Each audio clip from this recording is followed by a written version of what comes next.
All right, hello everybody. So we're starting section 5.7 now, titled Roots and Zeros. So I have a little bit to talk about before we get to the work, and then once we get to the work, I think you'll find it, potentially confusing at first, but then I think it'll become easy. All right, so we are going to be using the fundamental theorem of algebra to tell how many complex roots or zeros a function has. All right, so another theorem. In the previous lesson, we had the remainder theorem and the, what was it called? The factor theorem. I actually wrote those out and explained them.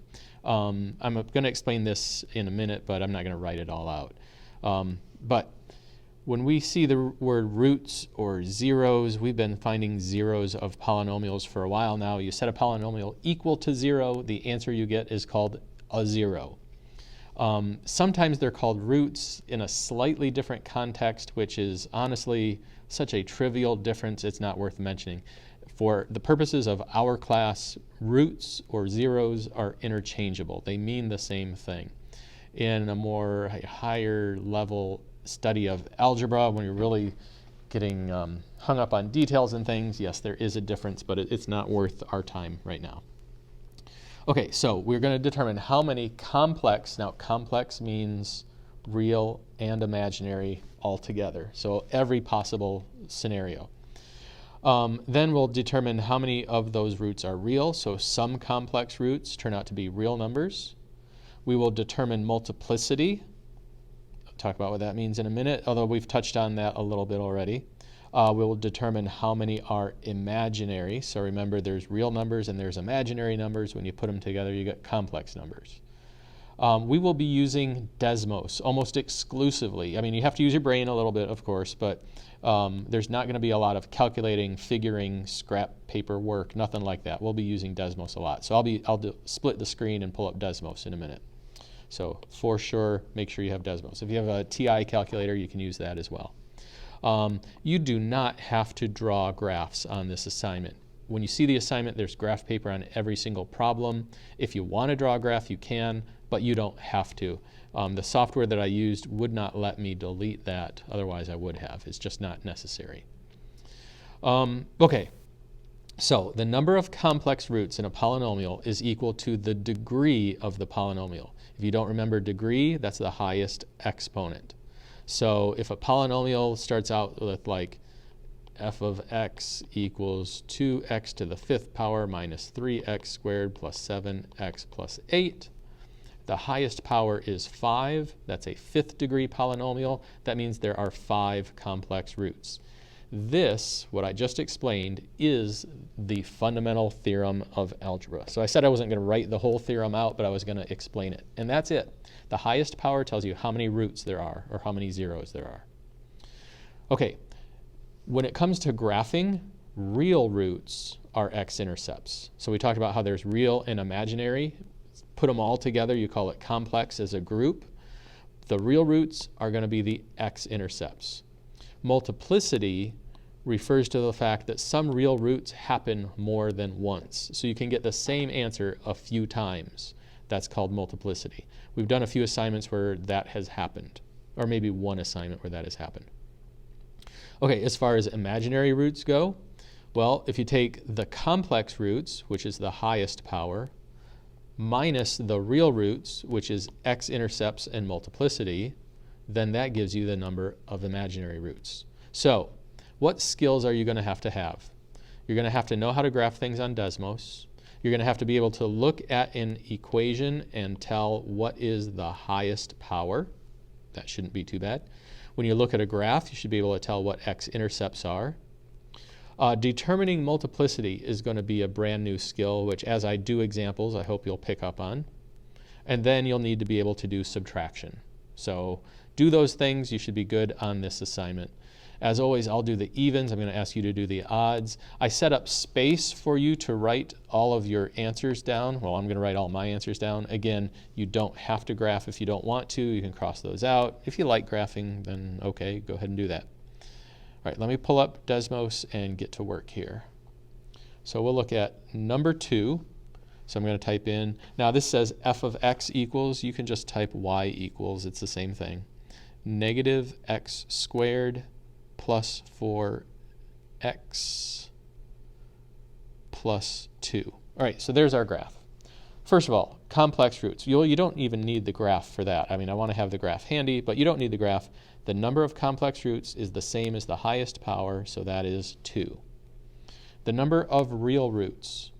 Well, there are 2 x-intercepts, therefore there are 2 real roots. Multiplicity is when the same root happens more than once, or the same x-intercept happens more than once. Well, these are clearly 2 different ones. So when it comes to multiplicity on this problem, there is none. And then if the number of complex roots is the same as the number of real roots, that means there are no imaginary roots. So if there's 2 roots total and both of them are real, then of course none of them are going to be imaginary. Hopefully that makes sense. Oops, what am I doing here? All right, and like normal, you can scroll down and check your answers. Oh my gosh, a lot of work here. So we've got 2, 2, none, none. And again, here's the graph. If you want to draw it, you don't have to draw it. All right, let's look at the next one. So you can see these are going to go pretty quickly. Before I even graph this one, the highest power is 2. That means there's 2 complex roots. Now, are those real? Are they imaginary? Is there multiplicity? That's what we need Desmos for. So y equals x squared plus 1. All right. Does this parabola, this graph, cross the x-axis anywhere? It does not. It's above the x-axis. It does not cross. So that means for real roots, there are none. And if there's no real roots, then there's no multiplicity either. And if there's 2 complex roots total and none of them are real, that must mean that both of them are imaginary. So that's it. That's the answer to number 4, unless I did it wrong, which I really hope I didn't. And there it is, 2, none, none, 2. Again, draw the graph if you want. I don't care. I want you to be able to look at the graph and interpret it and draw these conclusions. I don't care that you copy it over. Number 6, again, it's kind of repetitious here. The highest power is 2. It's a second-degree polynomial. That means there's 2 complex roots. If those roots are x-intercepts, then they're real. If they're not x-intercepts, they're imaginary. Let's graph it and see what happens. Negative x squared minus 2x minus 1. Okay, so in this problem, that parabola, that graph, only touches the x-axis 1 time. So there is only 1 real root. Now, if you notice, the graph sort of comes up and touches the x-axis and then like rebounds back down. It does not pass through. Anytime a graph sort of touches the x-axis at a hump, or it looks like a ball sort of bounces off of it, that is when we get a multiplicity. There are 2 roots, but only 1 real root. That means that 1 real root happens twice. It counts twice. And graphically, it's when the graph sort of hits the x-axis and bounces off. So 1 root at a multiplicity of 2.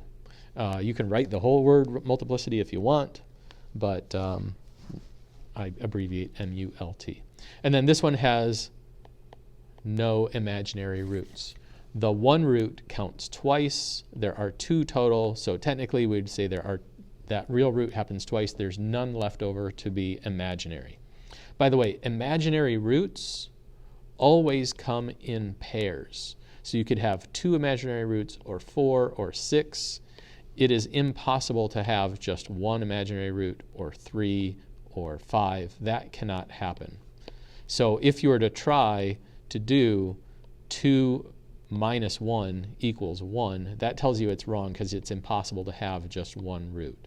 So 2 complex roots, 1 real root, but it happens twice. It has a multiplicity, therefore there's none left over to be imaginary. And that is what you see here. 2, 1, 1 multiplicity, 2, none. So it's this analysis that hopefully you're going to be able to pick up on and understand and repeat. All right, let's look at number 8. So number 8, the highest power is 3. There's 3 complex roots. Let's graph them and see which ones are x-intercepts. X cubed plus 4x squared minus 7. Oh, I forgot to type in y equals, but look, it graphed anyway. So if you want to type in y equals, you can, you get the same exact graph. Okay, how many x-intercepts does this graph have? It has 3 of them. All of these x-intercepts are pass-throughs. The line actually passes through. None of them actually bounce off. That means there's no multiplicity. And if there's 3 roots and all 3 are real, none would have to be imaginary. So for number 8, should be 3, 3, none, none. And there it is. And the rest of this is just kind of repetitious. We got some more, another third degree, couple third degree polynomials, couple fourth degree polynomials, fifth degree polynomials. It looks like a long assignment, but these, once you get them, you understand, you get it down, the concept, they go pretty fast. So y equals x raised to the third minus x to the second minus 3. Again, it's a third degree polynomial. That means there are 3 complex roots. However, there's only one x-intercept. That x-intercept only happens once. There's no sort of rebound or bounce in the graph. So there is no multiplicity. And again, if there's 3 complex roots and only one is real, 3 minus 1 equals 2, there are 2 imaginary roots. So the answer should be 3, 1, none, and 2. Let me check number 10. 3, 1, none, and 2. Cool? Hopefully you get this. Of course, if you don't get it, you know how to contact me and I can help you out as much as possible. All right, y equals x raised to the third minus 2x to the second. All right, so this graph, again, it's a third degree polynomial, which means there are 3 complex roots. There are only 2 x-intercepts, so there's 2 roots, 2 real roots. The first one right there is a rebound or a bounce. That means it has multiplicity. So this one is multiplicity 2, and there's one that has multiplicity 2. The other one, I mean, you could call it multiplicity 1, but if something happens once, you usually don't call it multiple. So you only count really the bounces. Now this can get a little more advanced. I'll talk about it in a future problem, but for now, this is it. So if there's 3 roots total, 2 of them are real, but one of them has a multiplicity, that means there's none left over to be imaginary. So it's like you count this one once, and you count this one twice. 1 plus 2 is 3. All 3 of them are accounted for here. There's none left over to be imaginary. Let's look at number 12. Where am I? Right there. So 3, 2, one of them has multiplicity, none are imaginary. If you feel like you really get this, you could fast forward to number 22. You can see that these are a different kind of problem with different instructions, but they do get a little more complicated, so maybe you want to just keep watching the video. I don't know, that's your call. Y equals x raised to the fourth minus x squared minus 1. So this is a 4th degree polynomial. The highest power is 4. You see 2 x-intercepts. That means there are 2 real roots. Does this have multiplicity? No. In order to be multiplicity here, I'm going to use the graph. You would have to have a bounce like this, maybe a bounce like that. It has to touch the graph but not pass through. Since this graph passes through, there is no multiplicity in either one of those spots. So multiplicity, none.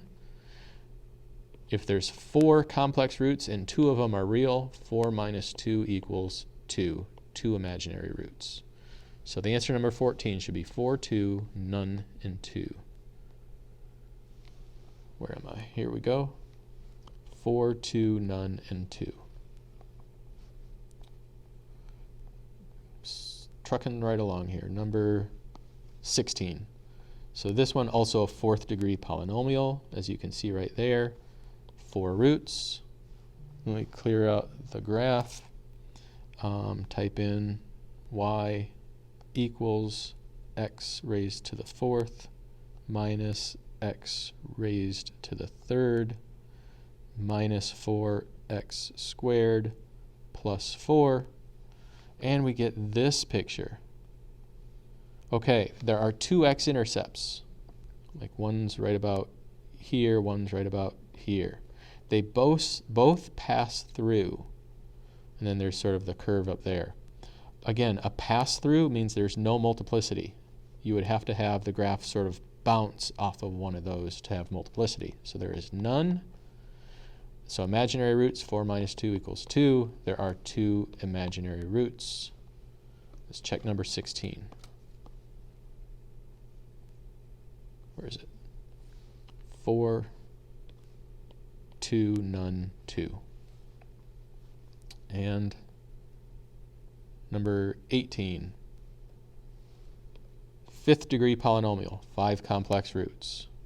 If I graph it, negative x to the 5th plus 4x to the 3rd minus 2x. How many roots are there? Or how many x-intercepts are there? 1, 2, 3, 4. Ooh, it's covered up. 5. I don't know if you can see that. There are a total of 5 x-intercepts, so the 5 real roots. They all pass through, so multiplicity is none. And then the the imaginary roots would also be none because there's 5 total and all 5 are real. So number 18 should be 5, 5, none, none. There it is. All right, number 20, and then we can move into the next set of problems. So here goes. Y, and look, they look real similar. The equations aren't that different looking, but I bet there's something going on here. Oops, negative x raised to the 5th plus 4x raised to the 3rd minus 3x plus 1. Okay, what a mess that is. So it's a 5th degree polynomial, 5 complex roots. X-intercepts 1, 2, 3, 4. I thought that one was going to be multiplicity, and I am wrong. It doesn't bounce off the graph. It actually passes through. Oh, so 1, 2, 3, 4, 5. Well, gosh. Number 20 is basically the same as number 18. When I made this worksheet, I didn't look closely at the graph. I thought it was going to be a little bit funky. Instead of passing through here like it does, I thought it was going to be a bounce, and we'd have a little bit different stuff going on here. So there is no multiplicity, meaning there are no imaginary roots. So I wonder if my answer key is wrong because Yep, my answer key is wrong because look at that. I messed this up. So that is clearly a pass-through, or 2 pass-throughs, not 1 bounce. So the answer key is wrong here. This is 5, this is none. Oops.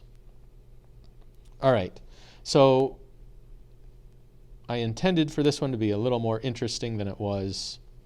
Sorry. Yeah, so go ahead and try the odds on these on your own. If you do have issues or trouble, let me know. That's fine. Now, that's fine. Of course that's fine. You always let me know. I'll set up a Zoom or a Meet or whatever, and we can work this out. All right, the rest of the paper doesn't really require Desmos so much. So it's sort of like this, only backwards. Instead of being given a polynomial, you're actually given the roots, or the zeros, and you have to use those to create a polynomial. So how do you do that? Well, the principle is very easy, like very easy. And then when you carry it out, it's a little bit difficult, or at least it's a pain in the something. Okay, so here's how it works. If 5, let's start off with that -5, I'm sorry. If -5 is a 0, that means x equals -5. That's an x-intercept on the graph, whatever you want to call it, which means we could sort of do the opposite of solving this. You get x plus 5 equals 0, and that's why it's called a 0, because that equals 0. Well, if x plus 5 equals 0, that means that x plus 5 would have to be a factor of the polynomial. Similarly, now I'm going to hold off on that. Let's take -4. If x equals -4, add that to both sides, x plus 4 equals 0. That's another factor. And then the 0, if x equals 0, there is nothing to solve. I mean, you can add 0 to both sides, but what do you get? You still get x equals 0. That means x is another factor. So having 3 zeros means there's 3 factors. Do you really have to do this work? Honestly, I don't think you do. Let me start from scratch and show you how you can just sort of process this mentally. If -5 is a root, then x plus 5, so the opposite, is a factor. With the -4, x plus 4, the opposite, is a factor. And with 0, 0 doesn't have an opposite, so instead of x plus 0, which is just a goofy thing to write, you just write x. And so what we have here are the 3 factors of a polynomial. Now, how do we make that into a polynomial? You multiply it all together. So that means FOIL. So we're going to multiply x times x, which is x squared, x times plus 4x, 5 times x is plus 5x, 5 times 4 is plus 20. Notice I'm sort of ignoring that right now. Just hold off. And then you can combine these two like terms. You get x squared plus 9x plus 20. And then the x I told you to hold off on, bring that down and distribute it. You get x squared times x is x cubed, plus 9x times x is 9x squared, plus 20 times x is 20x. Make this y equals, and we've got our polynomial. So it's kind of like reverse engineering, if you've ever heard of that term before. If you don't know what that means, don't worry about it. Number 22, well, okay, I wrote y equals, the answer key has f of x equals, but there it is. So the zeros that are given are sort of clues that tell you what factors to make. 0 is kind of a tricky one, or different. But then once you know your factors, you just FOIL it all together, blah, blah, blah, and you get your answer. So that's the general strategy here. Now, when we get into radicals and imaginary, things get a little complicated. Also, well, heck, multiplicity and fractions, it's all tricky. So don't just stop the video here and say, oh, I get it. All right, let's talk about this one. -2 multiplicity 2. That means that -2 is a 0 twice. If it's a 0 twice, that means that x plus 2, right, the opposite, plus 2, has got to be a factor twice. So that's a thing you need to worry about, multiplicity. Secondly, when you have a fraction, so if -1/4 is a 0, you might say, well, okay, then x plus 1/4 is a factor.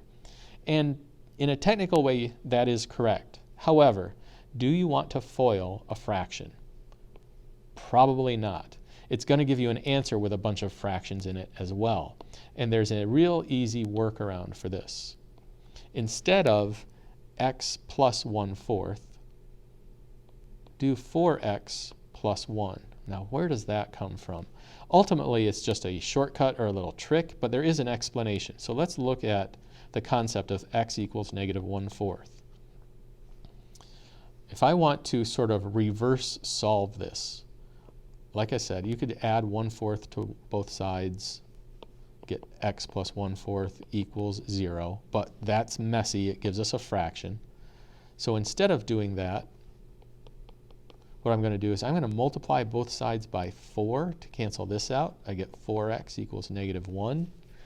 And then I'm going to add 1 to both sides and get 4x plus 1 equals 0. And now that I can use as a factor, and I don't have to have fractions in my problem. So I'm worried that this is coming off really confusing. This is an explanation as to why you can do it this way. If you didn't quite follow that, if that was like too just crazy, actually I'm going to leave that there, I'm not going to erase it. Then let's look at it this way.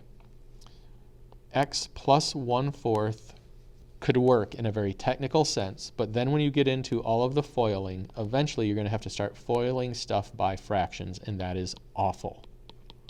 So when it comes to setting up your factors, just start from scratch. Setting up your factors, it's x and then the opposite of this number plus 2, x, again, the opposite of this number plus 2.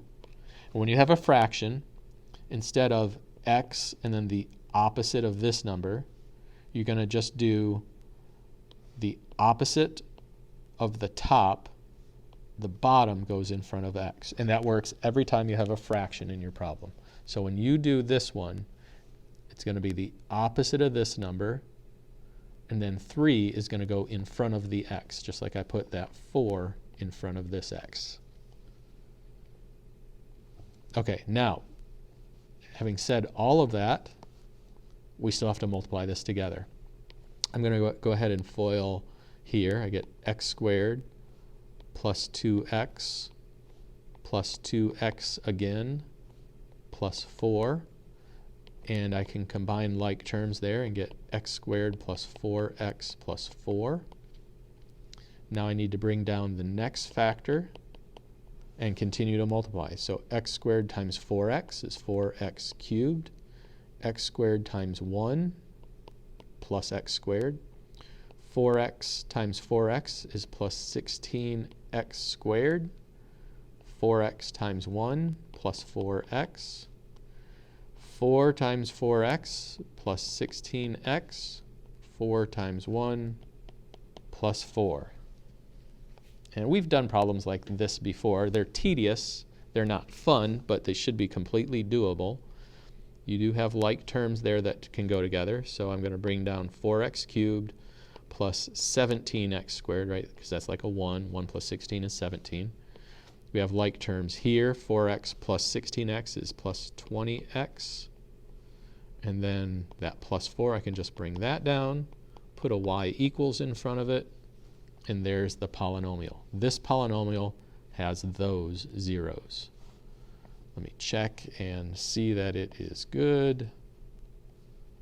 And there it is right there. Okay, let's do number 26.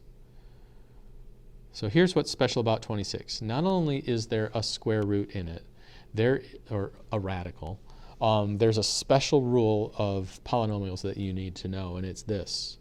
Radicals always come in pairs. This is called conjugates. So if radicals always come in pairs, and you're only given one radical, that means there's a second radical that you have not been given that you're supposed to know about. It's supposed to be knowledge that you have. So when you do 25, you're going to have to do it a lot like the way I'm doing 26. You're given one radical. You're going to need to know that there is a second radical. Now, what is it? Well, just throwing the word conjugate at you doesn't necessarily explain it, so let me explain it. The partner, or the pair that goes with 2 radical 2 is negative 2 radical 2. And believe it or not, this is something you've seen before. Remember the quadratic formula? negative b plus or minus the square root of b squared minus 4ac all over 2a. No, I'm not going to have you do that right now.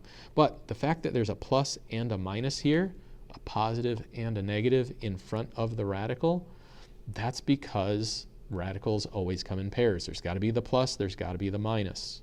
So when you do number 26 or number 25, the partner or the pair that goes with 2 radical 2 is negative 2 radical 2. What's going to go with radical 10? Hopefully you said negative radical 10. So what does that mean? That means when I set up my factors, even though you were only given 2 numbers, there's really 3. That means there's really going to be 3 factors. The first one is going to be opposite of this, x minus 1. The next one's going to be opposite of that, x minus 2 radical 2. The next one's going to be the opposite of that, x plus 2 radical 2. And now we have to multiply this whole mess together. Now in all the other problems I worked left to right. I started foiling here, worked it out, got an answer, brought this down, continued to foil, blah, blah, blah. Oops, I didn't want to erase all that. I can do that same approach here. It will eventually work, but if there's an easier way, you're going to want to know about it, and there's an easier way. If you ever do foiling and there's conjugates in the problem, do them first. Do them first. I'm going to say it one more time. Do conjugates first. When you multiply x times x, you get x squared. When you multiply here, you get plus 2 radical 2x, and there you get minus 2 radical 2x. Well, what happens with plus 2 radical 2x minus 2 radical 2x? They're opposites. They cancel out. It'd be plus 5 minus 5. They're just gone. Anytime you multiply conjugates, they cancel out, which means for conjugates, instead of doing the FOIL method, because the outside inside always cancel each other out, you can just do the FL method, first and last, and you get the same answer. So first, the outside inside are irrelevant with conjugates, so I'm not even going to bother taking up the space to write it down. We'll just skip to the last. Now this could be tricky. Negative 2 radical 2 times positive 2 radical 2. Well, okay, a negative times a positive equals a negative. 2 times 2 is 4. Radical 2 times radical 2 is radical 4. But radical 4, square root of 4, what's the square root of 4? Say it right now to your iPad. What's the square root of 4? The square root of 4 is 2, which means 4 times 2 is 8. So now, by doing the conjugates first, not only do we get this neat little trick where you can do FL instead of FOIL, when you simplify it, you get 2 terms instead of, like up here, 3 terms. 2 is less than 3. That means that when I bring down the next factor to FOIL in, it's going to be less work. 2 is less than 3, less work. So multiply here, that's x cubed. Here, minus 8x. Here, minus 1x squared, or just minus x squared. And then last, negative 1 times negative 8 is positive 8. This is not in descending order, so I'm going to rewrite it. X cubed minus x squared. Also, there's no point in putting a 1 in front of x. So x cubed minus x squared minus 8x plus 8. Put a y equals in front of it, and that should be the answer to number 26. Scroll way the heck down. Good grief, too far, too far. And there it is. All right, one more and we are done. Yay. So 28, 3 and negative I. Well, just like up here, with radicals come in pairs, imaginary numbers come in pairs. Because remember, I is the square root of negative 1. I is a radical, so it follows the same rule. Radicals come in pairs. So if negative I is one root, that means positive I is going to be another root, or 0. When you do 27, you've got 2i. That means there's going to be another one. What's going to be the conjugate of 2i? Right, if you said negative 2i, you are correct. So when you do 27, you need to do that. All right, so now let's figure this out. three sets of parentheses. The first one is going to be x minus 3, right? Opposite of positive 3. Next one will be x plus I. And then the third one is x minus I, right? Opposite of minus is plus, opposite of positive, minus. There we go. Now we need to FOIL this together. Once again, I'm going to FOIL the conjugates first because all I have to do is first and last. The outside, inside are going to cancel. It'll be plus ix minus ix, and they cancel. So here goes. X times x is x squared. I times negative I. All right. Positive times negative is negative. I times I is I squared. But I squared is special. In a previous lesson, I told you that you are going to have to memorize and always know forever and ever what I squared is. Out of 50-some students, I'm betting a good number of you forgot, so I'm going to tell you. I squared is negative 1. That's a thing you have to know. That means that this I squared is going to turn into a negative 1. Having done that, we're faced with a double negative. Put two negatives next to each other, they turn into a positive. So when we FOIL this whole mess together, we get x squared plus 1. Now it's time to bring down this factor and continue the FOILing. X times x squared is x cubed. X times plus 1 is plus 1x. Negative 3 times x squared, negative 3x squared. Negative 3 times 1 is negative 3. I'm going to put this in the proper order. So x cubed minus 3x squared plus x minus 3. Stick a y equals in front of it. And that is the answer for 28, I believe. Oops, that's 26. Oh, there it is, right there. Okay, do your best on this. Hopefully you'll find this first half pretty easy. I want to say the second half is also fairly easy, but the working it out part is very tedious, doing all that multiplying or FOILing or whatever. Okay, so do your best. If you have issues, don't forget the class meets every, twice a week on, what is this, Algebra 2, so Monday and Thursday at 1 o'clock. And you can reach out to me anytime. I'll help you in whatever way I can.